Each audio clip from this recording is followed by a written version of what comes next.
What's up? So this is the video I'm gonna do telling who I think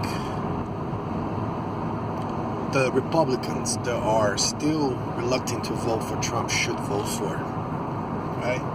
If you're a libertarian, if you're a conservative Republican, if you're a evangelical that has not yet been able to tolerate Trump, even though the idea of not voting for Trump means getting Hillary Clinton as president, and you haven't got the courage yet to vote for Trump, right? And you see the writing on the wall, Hillary's going to win anyway, with or without your vote. Let's be honest. I still believe the chance for Donald Trump winning are slim to none. I mean, he has a chance, his name's on the ballot, but I don't think he's going to win, right?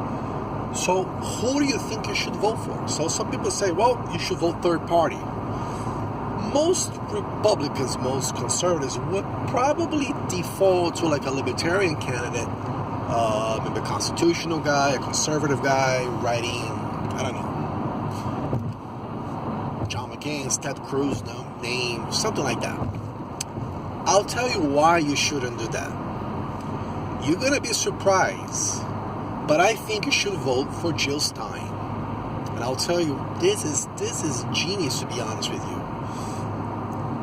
I've always said, and I've always thought, that Trump is nothing more than a ploy to split the Republican vote, to split the right-wing vote in this country, all right?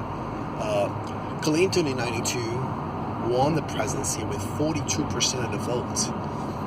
And that's pretty much what Hillary's going to get this time. Hillary's not going to get more than 45. So, meaning these people are so smart, they're able to win the presidency without ever getting 50+% of the votes.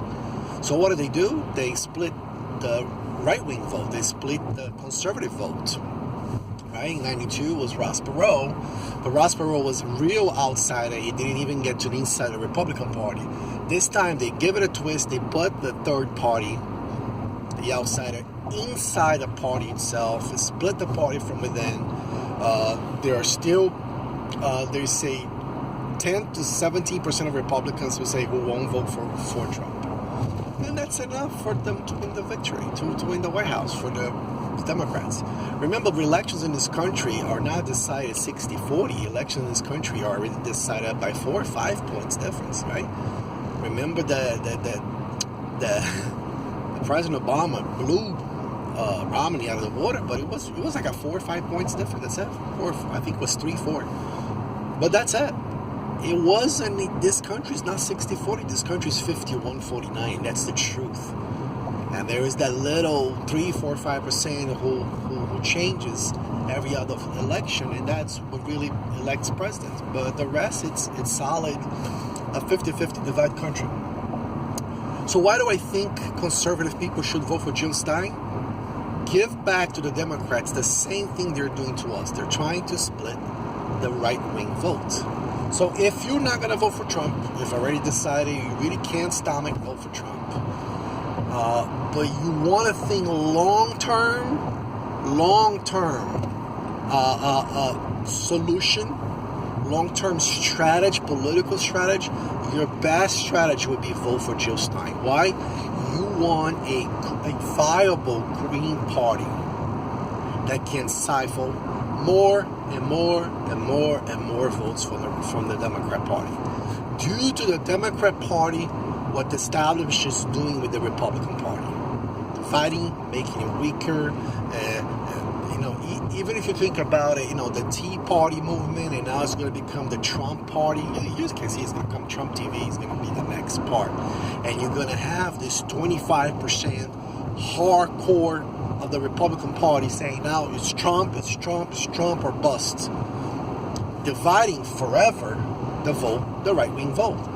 And all the Democrat Party will need to rule for the next decade, it's 40% of the population, because the Republicans are going to be split 25, 30, establishment or conservative. Now there's going to be like medium conservative / conservative, but not too conservative. You know what I'm saying? Nationalists, alt-right wings. It's going to be a mess on the right-wing spectrum of political ideology. So if you're one to vote third party, you're not, if you are a right-leaning person, you will probably vote Republican if it wasn't for Trump. You will probably vote on any other Republican. You are a right-leaning person, but you're not going to vote for Trump. Please listen to what I'm saying. Vote Jill Stein. Imagine if the Green Party gets 5% of the votes this election. Do even better than the Libertarian Party. You know what's going to happen? Next time, they're going to be invigorated. They're going to have public fundings. They'll be able to really fight left-wing votes, siphon them a lot of those votes out of the Democrat Party, make the Democrat Party even weaker. Give to them what they're giving to us. Split their vote. Divide and conquer. So please listen to this. Pay attention. Take it to heart. I know it goes against everything. I don't want to vote for Jill Stein. Green Party, you crazy? She's a socialist. Yes. But she will appeal to the core of the Democrat Party, just as Trump appeals to the core of the Republican Party.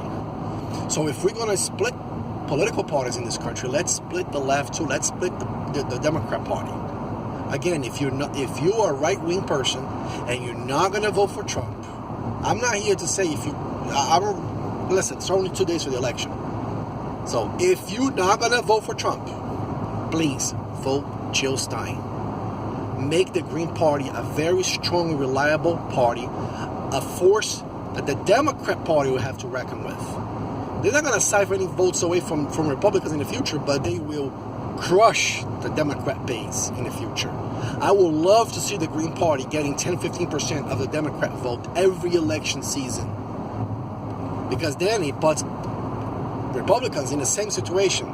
With 35% of the vote, with 40% of the vote, you can win an election. All right? So that's a great thinking strategy for long term. How do you get back at a national winning strategy? Make the Green Party very strong. If you're not going to vote for Trump, vote Jill Stein on November 8th. Take care.